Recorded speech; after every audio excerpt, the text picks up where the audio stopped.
Salut à vous, créatures de la nuit. Fidèles au rendez-vous, vous avez repoussé les tentations de Morphée et bravé le pouvoir divin d'Hypnos, qui parvint pourtant à endormir Zeus, roi des dieux. Vous avez lutté contre votre besoin mérité de repos, et vous avez allumé votre poste radio pour me rejoindre et écouter ma voix résonner dans le silence de la nuit et celui de vos oreilles attentives et conquises par avance.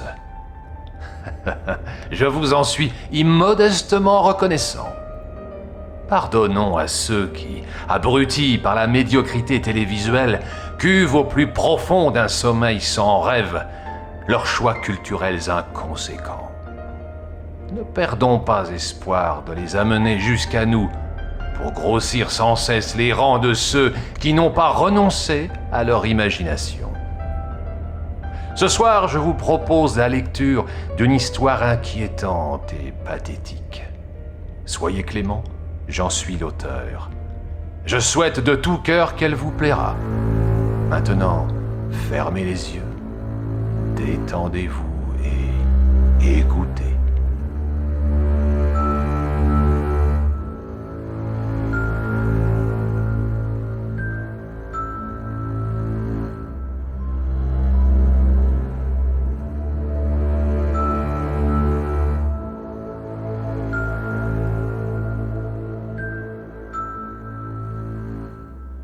La porte d'entrée était légèrement ouverte. L'homme la poussa lentement, très lentement, pour éviter d'en faire grincer les gonds. Il passa la tête et les épaules par l'entrebâillement. La maison était plongée dans l'obscurité. Mis à part le tic-tac discret d'une horloge, quelque part dans la pièce, un silence de tombeau régnait à l'intérieur. Il poussa un peu plus le battant de la porte, et se glissa silencieusement dans le hall d'entrée. Il referma aussitôt derrière lui pour éviter d'offrir la cible parfaite de sa silhouette éclairée en contre-jour par les lampadaires de la rue. L'intrus fut immédiatement englouti par les ténèbres environnantes.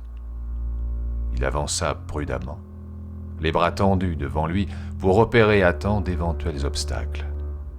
Sa chaussure gauche heurta ce qui semblait être un épais tapis.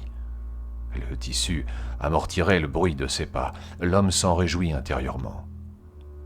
Tirant le revolver hors de son étui de cuir fixé à sa ceinture, il s'immobilisa un instant, tous les sens aux aguets.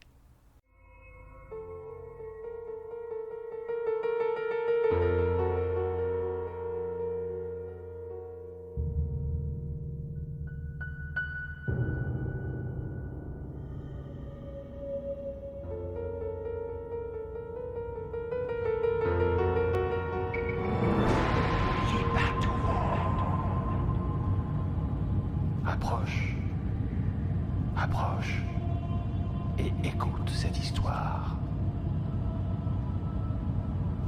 Une fois, par un minuit lugubre, tandis que je m'apesantissais, faible et fatigué, sur maints curieux et bizarres volumes de savoir oublié, tandis que je donne l'idée la...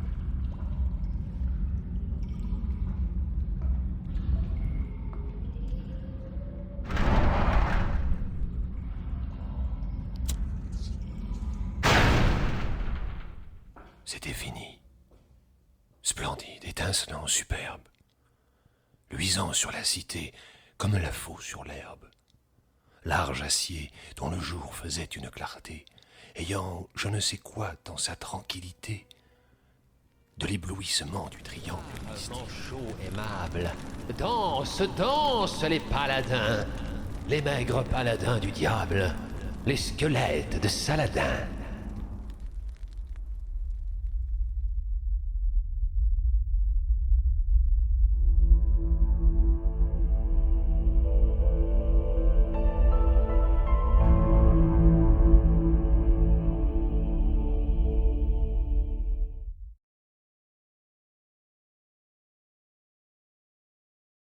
Lis tout haut.